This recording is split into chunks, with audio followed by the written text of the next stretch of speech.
All right, so we still have our user-controlled loop here where the user is entering prices of items. We're calculating sales tax and giving the user a total.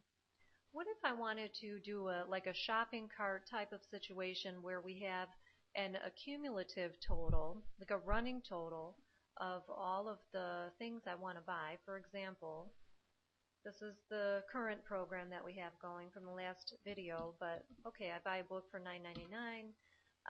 Okay, the total here is $10.99. Yes, I'd like to do another one. And now it's kind of like a blank slate. Now I'm on the next book and it's $6.55.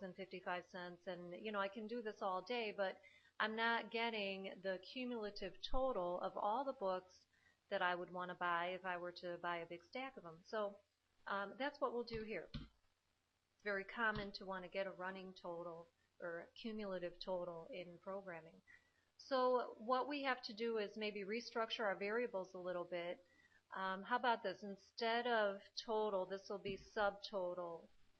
That's for one book. Well, yeah, that's for one book, we'll say. So I have to make sure I change that down here.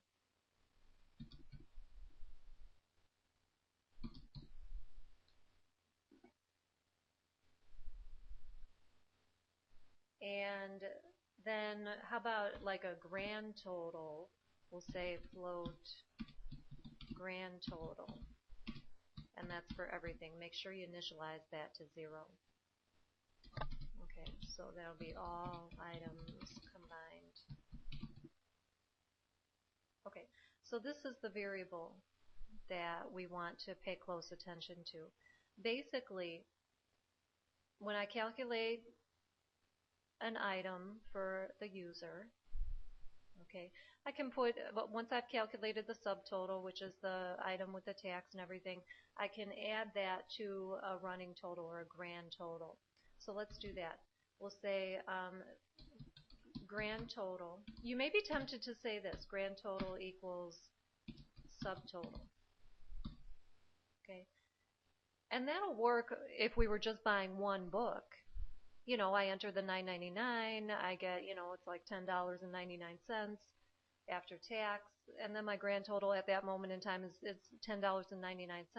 But if I turn around and enter the second book, $5.95, and subtotal is now $6.55 or whatever it was, then grand total is reset to $6. I'm no better off than I was before. What we have to do is say grand total equals whatever is in there now. This is the key. Whatever is in there now plus the new value. So it's really like current value plus new value. Okay, now let's tell the user.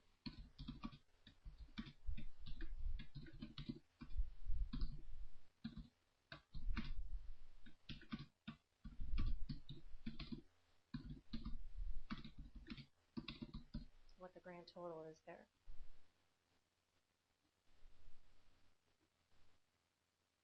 Okay, so let's see. All right, grand total at this moment is $10.98. Yes, I'd like to go again. We'll do a different one.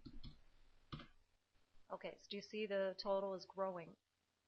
It's the $10.99 plus the new value, which is $6.54. That's $17.53. So let me do another one. Say we have a $10 book. Now I'm at $28.54 after tax. So you can see the total is growing and growing. So that's the important thing. Remember, like I said, the key is this right here. Grand total equals whatever it is now plus the new value. So you're always, when you're doing some kind of accumulation statement, getting an cumulative total, you will see the total variable, grand total in this case, on both sides of the equal sign. However, in C++, we have these things called arithmetic assignment operators. Not just C++, a lot of the popular languages have these. And so this can really be rewritten. I'll comment out this one. It's like a shorthand version. You know, it's so common to have to do this in programming that you have these little shorthand operators. So this is equivalent to the line that I commented out above it. So this is a shorthand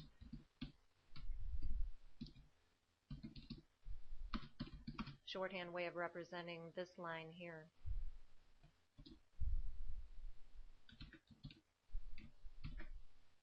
Okay, so that's something else that you'll have to look out for. If it makes more sense for you, if it's easier for you at this stage in the game to just write out the whole thing, then absolutely do that. But you will see this in your book and possibly in some of my programs too that I give you.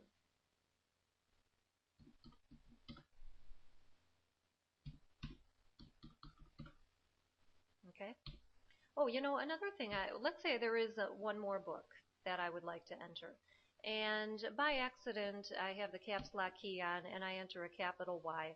But I'm thinking, yes, I would like to enter another book. And basically, it stops me. The program is over. That's because the way we coded this, we're saying we're keep looping while go again is equal to little y. Okay, so even if I enter a capital Y, the computer does not recognize it as yes. Okay, so you have to be careful of that. What I like to do is to cover all corners, I'll usually throw in this. This is the OR operator, meaning OR, O-R. Those are two pipes side by side. That's the pipe character. It's right above your enter key. On the keyboard, it'll have a little break between the lines, so it's kind of tricky. It doesn't look on screen the way it does on your keyboard, but it's right above your enter key. And that represents the English word or. So we're saying, well, go again is equal to little y, or go again is equal to capital Y. And that'll take care of that issue if the user has his or her caps lock on. So here's capital Y, and I keep going.